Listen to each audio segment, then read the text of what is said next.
Hello everyone, this is Anuradha DUBEY once again before you with explanation of another very important chapter, Deep Water from Flamingo class 12th. This chapter is an autobiographical event of William Douglas, who in his book Man and Mountain described his fear of water, that is hydrophobia, and he has also described how he took it so seriously and using all his determination, his grit and patience, he tried to overcome that fear which had turned into an handicap for him. हर आदमी की life में कोई ना कोई fear, कोई ना कोई phobia होता ही है और इस फ़ोबिया जो है ये आगे चल के एक तरीके के हैंडीकैप में कन्वर्ट हो जाता है. तो ऑथर जो है उसने अपने इस ऑटोबायोग्राफिकल इवेंट के थ्रू एक मैसेज देने की कोशिश की है. It is very normal to have some kind of fear, it is very human to have some kind of weakness, but what you are expected to do, you are expected to take a lot of effort. आपको कोशिश करनी है, आपको determination बनाए रखना है, आपको patience बनाए रखना है और अपनी फर्म विल के थ्रू उस हैंडीकैप को जीतने की कोशिश करनी है. ठीक है, तो ये बड़ी ही कॉमन बात है. स्टार्ट करता है ऑथर अपने हाइड्रोफोबिक होने के. Hydrophobia means fear of water. The author had developed an irrational kind of a fear from water, and it was resulted because of some incident in his childhood. He starts his account with the description that he was learning some swimming classes and he was deciding to choose YMCA pool to start. And why YMCA pool? Because the Yakima River, which used to give a real life experience, it was very risky. It was very treacherous. The mother had told him many stories about drowning there. Comparatively, the YMCA pool was safer because it was 2-3 feet deep at one end and 9 feet deep at the other, and the drop was also gradual. So comparatively, it was very safe. The narrator Douglas, who was very skinny and very much afraid of water too, so he used to get afraid every time whenever it was the question for him to go to swimming pool and start swimming and learn swimming like others. He narrates the incident that had taken place when he was 3 years old.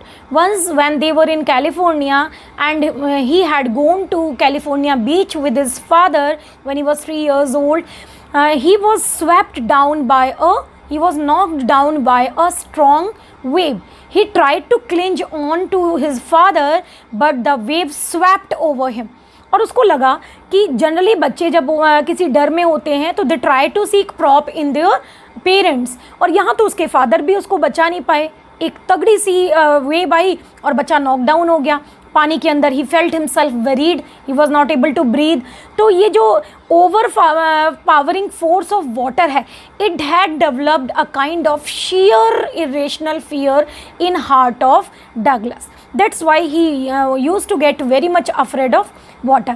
But when he got at 11, once again this idea came to his mind because he had seen many of his friends and other people swimming very confidently. तो उसे लगा कि ये जो handicap है ये दूर होनी चाहिए और उसने एक बार फिर से डिसाइड किया and he again started to go to YMCA pool और स्विमिंग करना शुरू किया, तैरना सीखना शुरू किया. तो शुरू में तो वो जाया करता था स्विमिंग पूल के किनारे पर बैठा करता था और बच्चों को इमिटेट करने की कोशिश करता था. अब एक पर्टिकुलर डे क्या हुआ कि वो वहाँ पर गया और वहाँ कोई भी नहीं था जिसको कि वो इमिटेट करता. So he just sat on by the side of the pool and started waiting for others, ताकि जब सारे लोग आएँ तब वो उनके साथ स्विमिंग पूल में एंटर करेगा या जो भी है वो सीखेगा.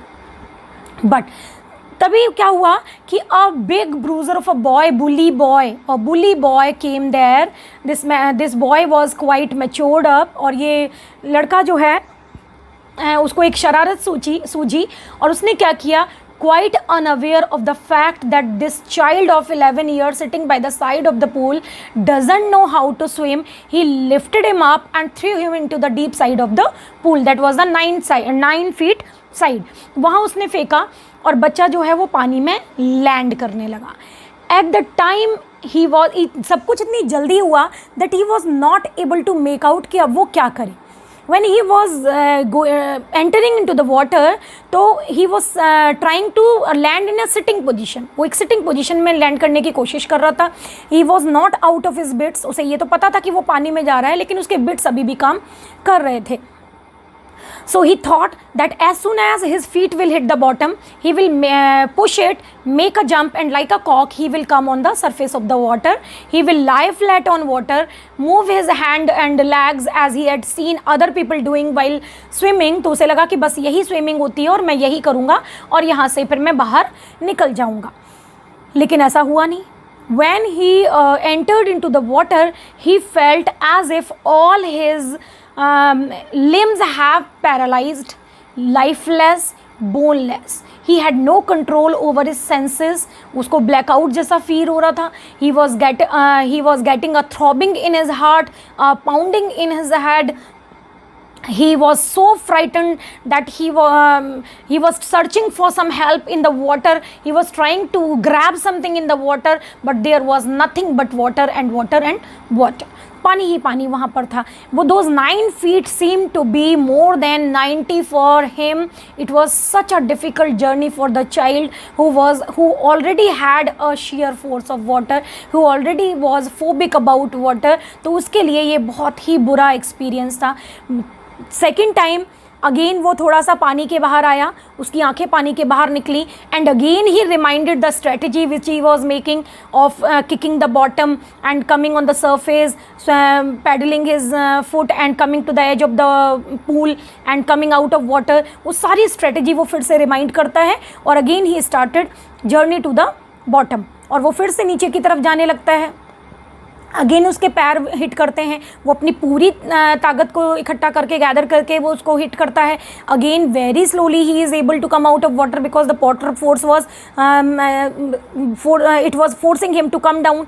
तो वो नीचे की तरफ जा रहा था. तो फिर से यही होता है, फिर से उसकी कोशिश बेकार चली जाती है. इस तरीके से 3 बिल्कुल यूजलेस अटेम्प्ट करने के बाद द चाइल्ड गेट्स टायर्ड.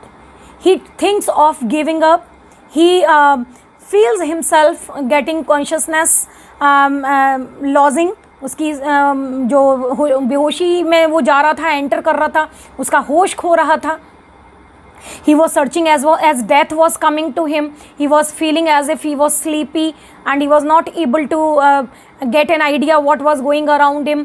ये सब चीज़ें उसको ऐसे फील होते रहा. He felt as if he was drowsy.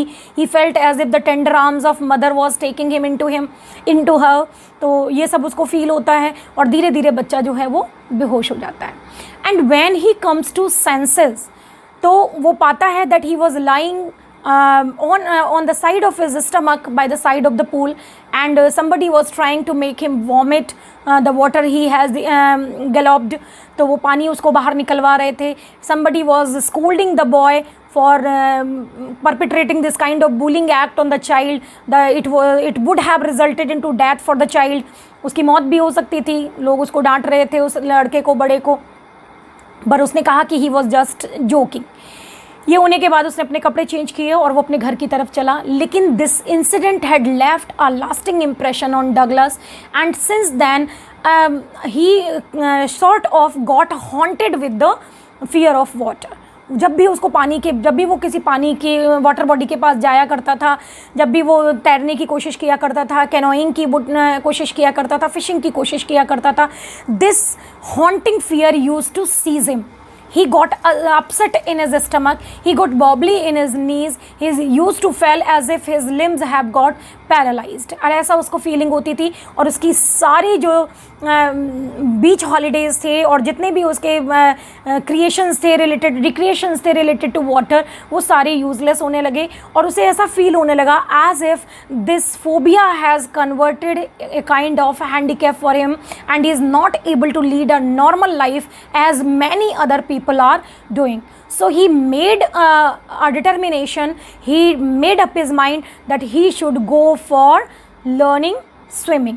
और इसके बाद उसने अपने आप को एनरोल किया स्विमिंग क्लासेस में और पर वीक 1 घंटे कई मंथ्स तक, सितंबर से उसने शुरू किया और अप्रैल तक वो सीखता रहा और उसने इंस्ट्रक्टर को हायर करके स्विमिंग सीखना शुरू किया। इंस्ट्रक्टर ने बहुत ही टेक्निकल तरीके से, क्योंकि उसको आइडिया होगा उसकी हिस्ट्री के, उसकी फोबिक हिस्ट्री के बारे में, तो उसने क्या किया, उसके कमर में एक बेल्ट पहनाया, उस बेल्ट में एक हुक डाल के एक रस्सी जो थी वो स्विमिंग पूल के ऊपर एक रॉड थी जिसमें पुली थी, उस पुली के थ्रू दूसरे साइड जा रही थी, जिसका एक एंड जो था वो इंस्ट्रक्टर के पास था। So every time instructor used to pull the cord, pull the rope, and he used to travel from one side or to the other. So whenever Douglas was in middle of the pool, the old terror used to seize him. He used to get so much frightened. He used to feel as if he was going to be fainted. He used to feel suffocated. और ये चीज़ें जो हैं वो उसके लिए लगातार बनी जा रही थी। खैर, इंस्ट्रक्टर ने उसको इनहेल और एक्सेल करने के टेक्निक सिखाए। इंस्ट्रक्टर ने उसको कई घंटों तक पानी में पैर डाल के बैठने के लिए कहा, so that he could get more and more comfortable when he is in the water. Techniques सिखाने, ब्रीदिंग टेक्निक्स उसको सिखाएं ताकि उसका जो फियर है that he will be drowned in the water, he will feel suffocated in the water, वो overcome हो सके, वो सिखाया इंस्ट्रक्टर ने उसको। ठीक है, और कई महीने सीखने के बाद अप्रैल में एक दिन इंस्ट्रक्टर ने उसको एक टेस्ट के रूप में उसको डाइव करने के लिए कहा, उसको कहा कि स्विमिंग पूल में तैर के दिखाओ। He did it and the work of instructor was complete. It means technically instructor had build Douglas a swimmer, but the work of Douglas was not over. Till now he was learning, he was swimming in the pool under the guidance of instructor, and he had an idea whenever he will be on the verge of drowning, the instructor will be there to save him. So he was not confident that he will be so as confident as he is now in other water bodies or when he will be alone into the water. So और दूसरी चीज़ एक और ये भी थी कि अभी तक वो he was swimming in the limited area of the pool, तो वो ये भी देखना चाहता था कि then when he will be in other water bodies whether he is going to win his fear or not. तो उसके बाद वो उसने कई जगहों पे, न्यू हैम्पशायर में गया, कॉनरेड मीट्स पे गया, वार्म लेक्स पे गया, ठीक है, और भी कई जगहों पे वो कई सारे वाटर बॉडीज़ पे गया, वहाँ से उसने डाइव किया, बड़े बड़े रिकॉर्ड होल्डर्स स्विमर्स की तरह उसने डाइव किया। Whenever he was in the middle of the water, whenever his head was under the water, he use to have that haunting fear, लेकिन वो now he could challenge his fear because technically now he was very sound and he knew that he can not be drowned because he has all those technologies which will enable him to save himself from drowning. अब वो डूब तो नहीं सकता, ये idea तो उसको था। Now it was his duty to be psychologically stable, to be psychologically strong and provide himself with the idea that now he has that ability that will allow him completely free from his fear. तो वो अपने आप, अब वो अपने डर को challenge करना सीख गया था। कई जगहों पे वो गया, कई जगहों से उसने डाइव किया, कई जगहों से उसने अपने डर को चैलेंज किया, and every time it was Douglas who one, though the fear used to return in miniature, but every time Douglas had the power to say no and to shoo away his fear, because now he had that will, he had that determination, he had that grit with which anyone and everyone could enjoy a completely free state from fear. तो यहाँ पर वो कई बड़े लोगों के statements बताता है और कहता है fear is in fear itself. हम वो सारी चीज़ें अवॉइड करते हैं जिनसे हम डरते हैं। If we are afraid of fire we avoid fire, if we are afraid of darkness we avoid going in darkness, if we are afraid of heights we don't go on heights, right? So we have a tendency to avoid the thing of which we are afraid of. So he says all we need to fear is fear itself. तो अगर हमें किसी चीज़ से डरना ही है और अगर हमें उस चीज़ से को अवॉइड करना है जिससे हम डरते हैं, तो क्यों ना हम फियर को अवॉइड करें। एक बार हमने फियर को अवॉइड करना शुरू कर दिया तो ऑब्वियसली हम अपने फियर को बार बार चैलेंज करेंगे, और चैलेंज करके हम अपनी उस वीकनेस को जीत लेंगे जो हमें हर बार किसी ना किसी कमज़ोरी की वजह से दूसरे लोगों से compete नहीं करने देती, या दूसरे लोगों से किसी तरीके से इन्फीरियर फील कराती है। रूजवेल्ट ने भी कहा था कि डेथ तो पीस है। हर आदमी मरने से डरता है। हम रोड पर जाने से डरते हैं क्योंकि हमें लगता है कि कोई ट्रक हमको मार देगा। हम अंधेरे में जाने से डरते हैं क्योंकि हमें लगता है अंधेरे में कोई होगा और हमको मार देगा। हम पानी में डरते हैं क्योंकि हमें लगता है कि पानी में हम डूब जाएंगे और मर जाएंगे। हम आग में जाने से डरते हैं क्योंकि हमें लगता है हम आग में जाएंगे और हम आग में मर जाएंगे। तो ये जो मौत का डर है, ये वो डर है जो हमें डराता है और हमारे अंदर कई तरीके के फोबियाज़ डेवलप करता है। तो अब जो नीड है वो हमें उस डर को, उस मौत के डर को जीतने की है। ऑथर खुद भी कहता है कि मेरा एक्सपीरियंस जो है वो टोटली पर्सनल एक्सपीरियंस है, और हो सकता है कि दूसरे लोग they will not be able to understand why I have given it so much experience or so much stress and importance, why it has resulted into such an important phase of my life। तो author इसका answer करते हुए कहता है that the people who have experienced this kind of fear in their life, the people who have experienced the fear of death in their life, and the people who have taken some steps to overcome that fear and develop a kind of attitude that enable you to be completely free of fear, they can relate to, they can appreciate the struggle of William Douglas. और इसीलिए William Douglas जो है उसने इस अपने experience को इतना weightage देते हुए, इतना इम्पोर्टेंस देते हुए सभी के लिए ओपन किया है, सभी के साथ शेयर किया है, ताकि सभी लोग इस चीज़ से सीख सकें और जान सकें कि ज़िंदगी में कोई भी डर हमेशा रहने के लिए नहीं होता है। हम जब चाहें इस डर को, अगर हम फर्म विल रखें, डिटर्मिनेशन रखें और ग्रिट से, मेहनत से इसका सामना करें, प्रैक्टिस करें, तो हम किसी भी डर को जीत सकते हैं।